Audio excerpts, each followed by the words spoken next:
Hello students, in our previous class I have discussed about the regular closed figure. Today we will solve some question related to this chapter. इस chapter में कुछ questions हैं जिसको मैं आपको बताऊंगा। वो पहला क्वेश्चन आप यहाँ देख सकते हैं कि find the perimeter of regular decagon whose side is 105 centimetre. यहाँ पे आपको रेगुलर डेकागन का पेरीमीटर निकालना है जिसका साइड आपका 105 सेंटीमीटर दिया हुआ है। रेगुलर डेकागन में टोटल 10 साइड्स होते हैं। रेगुलर डेकागन में टोटल हम देखते हैं 10 साइड्स होते हैं। कहने का मतलब 10 साइड करने का मतलब 10 इक्वल साइड्स होते हैं। ठीक है, 10 इक्वल साइड्स होते हैं। तो इसका पेरीमीटर क्या होगा? पेरीमीटर ऑफ रेगुलर डेकागन हो जाएगा 10 इंटू साइड्स। आइए देखते हैं कैसे बनता है। तो यहाँ लिख सकते हैं पेरीमीटर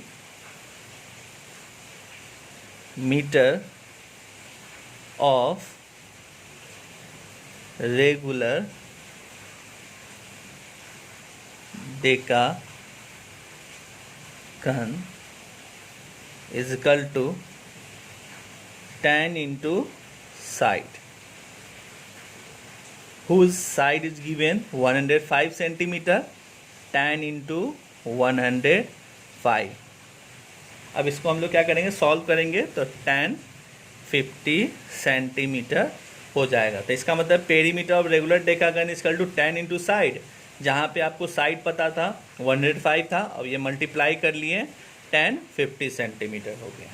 इस तरह से इस टाइप के क्वेश्चन को निकाल सकते हैं। अब यहाँ पे आप रेगुलर पेंटागन भी रख सकते हैं। तो पेंटागन में 5 इक्वल साइड्स होगा। अगर हम पेंटागन यहाँ रखते हैं और साइड यही रहने देते हैं तो 5 इंटू 105 हो जाएगा, क्योंकि पेंटागन में 5 इक्वल साइड्स होंगे। अब आपका नेक्स्ट क्वेश्चन है। नेक्स्ट आपका क्वेश्चन आ रहा है। अब यहाँ क्वेश्चन नंबर 2 देख सकते हैं। अब a piece of string is 30 centimetres long, what will be the length of each side if the string is used to form a square or regular hexagon। बोलता है कि एक स्ट्रिंग है जिसका पीस का लंबाई दिया हुआ है 30 सेंटीमीटर। तो बोलता है उसके हर साइड, मैंने उस स्ट्रिंग का साइड क्या होगा जो ये स्क्वायर फॉर्म करेगा, ये आपको बताना है। तो इसका मतलब यहाँ पे हमको जो दिया हुआ है वो पेरीमीटर ऑफ स्क्वायर, मैंने हम लोग स्ट्रिंग जो बनेगा, मैंने चारों साइड स्क्वायर की बात करेंगे तो चारों साइड मिला के ना बनेगा, चारों साइड फाउंड करेगा तो भी बनेगा। तो हमको पता है कि ये स्ट्रिंग तो बन चुका है, लेकिन इसमें बोल रहा है कि इसके हर साइड में कितना लग रहा होगा। तो इसका हर साइड का निकालना है, तो हम उसमें से एक साइड का निकाल लेते हैं तो हमको पता चल जाएगा कि उसमें हम लोग स्ट्रिंग का यूज कर रहे हैं तो उसके साइड में कितना वो कवर कर रहा है। तो आपको यहाँ पर देखना है। हम लोग जानते हैं कि हम पहला क्वेश्चन आपको दिखा रहे हैं कि perimeter of square equal to क्या हो जाएगा, 4 इंटू साइड हो जाएगा। 4 इंटू साइड हो गया। अब यहाँ पे हम देख सकते हैं perimeter of square equal to क्या हो जाएगा, 30 सेंटीमीटर। तो हम यहाँ लिख सकते हैं 30 इक्वल टू 4 इंटू साइड हो जाएगा। 4 इंटू साइड हो जाएगा। अब यहाँ पे साइड बराबर क्या हो जाएगा, साइड बराबर ये मल्टीप्लाई में है, ये इधर जाएगा तो डिवाइड में हो जाएगा। 30 बाई क्या हो जाएगा, 4 हो जाएगा। अब इसको आसानी से हम लोग सॉल्व कर सकते हैं। ये 2, ये 15 हो गया, 15 बाई 2 इक्वल टू हो जाएगा 7.5 सेंटीमीटर। इसका मतलब इसका हर साइड कितना हो जाएगा, 7.5 सेंटीमीटर होगा। तो मेरा पेरीमीटर निकल गया किसका, स्क्वायर का। अब हम निकाल लेंगे किसका, रेगुलर हेक्सागन का। तो रेगुलर हेक्सागन सबसे पहले हेक्सागन में कितना इक्वल साइड्स होता है, 6 होता है। कहने का मतलब हेक्सागन का कितना साइड होता है, a polygon having 6 equal sides, इसका 6 इक्वल साइड होता है। इसका मतलब perimeter of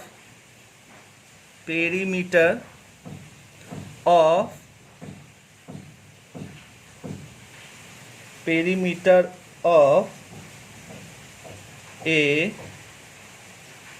regular hexagon equal to हो जाएगा 6 इंटू साइड हो जाएगा। अब पेरीमीटर बराबर क्या आपका दिया हुआ है, यहाँ पर देख सकते हैं 30 यहाँ लिख सकते हैं, तो साइड बराबर क्या हो जाएगा 30/6। इसको आसानी से हम लोग क्या कर सकते हैं, काट सकते 6 5 जा, ये हो जाएगा 5 सेंटीमीटर। कहने का मतलब perimeter of regular hexagon equal to बराबर 6 इंटू साइड होता है, तो 6 इंटू साइड कर दिए हैं। अब यहाँ से हमको साइड निकालना है, तो साइड बराबर क्या हो जाएगा, ये इधर जाएगा तो डिवाइड के फॉर्म में जाएगा 30/6, तो 5 सेंटीमीटर हो जाएगा। कहने का मतलब साइड हेक्सागन का सभी कितना होंगे 5 5 इक्वली सभी साइड्स होगा।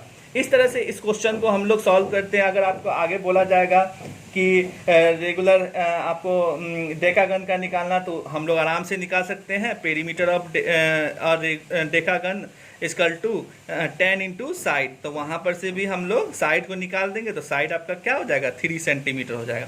इस तरह से अलग अलग भी आपको बोला जाएगा डिफरेंट शेप का रेगुलर पॉलीगन निकालने के लिए, साइड निकालने के लिए, तो हम लोग यहाँ से आसानी से निकाल सकते हैं। नेक्स्ट क्वेश्चन है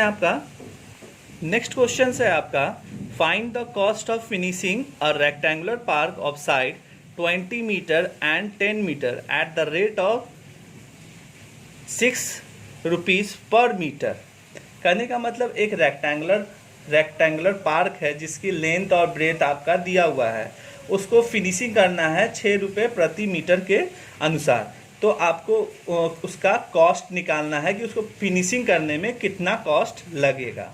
सबसे पहले हमको यहाँ पे जो आप दिया हुआ है rectangular park of side 20 metre and 10 metre, तो 20 मीटर को हम लोग लेंथ ले लेते हैं और 10 मीटर को हम लोग ब्रेथ ले लेते हैं। तो हमको फिनिशिंग जब भी करता है कि मान लीजिए कि ये रेक्टेंगुलर पार्क हो गया, तो फिनिशिंग जब भी करेगा तो ये इसी पे करेगा, ये बाउंड्री जो होता है जो इसका लेंथ होगा इसी पे फिनिशिंग करेगा। तो ये फिनिशिंग करने का मतलब क्या, ये तो आपका पेरीमीटर हुआ, तो इसका मतलब हम अगर इसका पेरीमीटर निकाल लेते हैं और जो हमारा रुपया दिया हुआ है 6 रुपीज़ पर मीटर के अनुसार से उसको फिनिशिंग करेगा, कॉस्ट फिनिशिंग करने में लगेगा, तो उसको हम क्या करेंगे पेरीमीटर से मल्टीप्लाई कर लेते हैं, तो हमको टोटल कॉस्ट पता चल जाएगा। तो सबसे पहले हम लोग क्या करते हैं कि लेंथ निकाल लेते हैं, लिख लेते हैं यहाँ पे length of rectangular park equal to 20 metre. फिर अब हम ब्रेथ लिखते हैं, breadth of rectangular park equal to कितना हो जाएगा 10 मीटर। अब हम पेरीमीटर निकाल देंगे, perimeter of rectangle equal to क्या हो जाएगा, हम जानते हैं 2 इंटू लेंथ प्लस ब्रेथ होता है। यहाँ पे हम शॉर्ट लिख दिए, लेंथ को हम लोग L भी लिख सकते हैं, ब्रेथ को हम लोग B भी लिखते हैं। तो 2 इंटू L आपका कितना हो गया 20, ब्रेथ आपका कितना हो गया 10। तो अब इसको मल्टीप्लाई कर देंगे, पहले अंदर का काम होगा क्योंकि आपको पता है कि ब्रैकेट का काम सबसे पहले होता है। 20 + 10 30, तो 2 इंटू 30 60, क्या आ गया 60 मीटर।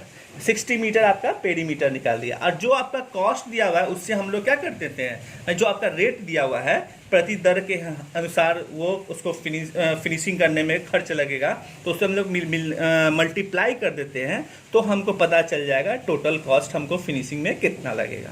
तो हम लिख सकते हैं यहाँ cost of finishing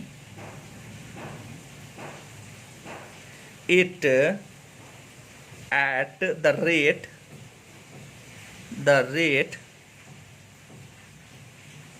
of per metre equal to क्या हो जाएगा 60 इंटू 6, तो ये हो जाएगा 360। मैंने आपको उसको फिनिशिंग करने में रेक्टेंगुलर पार्क को फिनिशिंग करने में आपको कितना खर्चा पड़ेगा 360 पड़ेगा। ठीक है, okay students, that's all for today. In next video I will discuss the further topics. Thank you.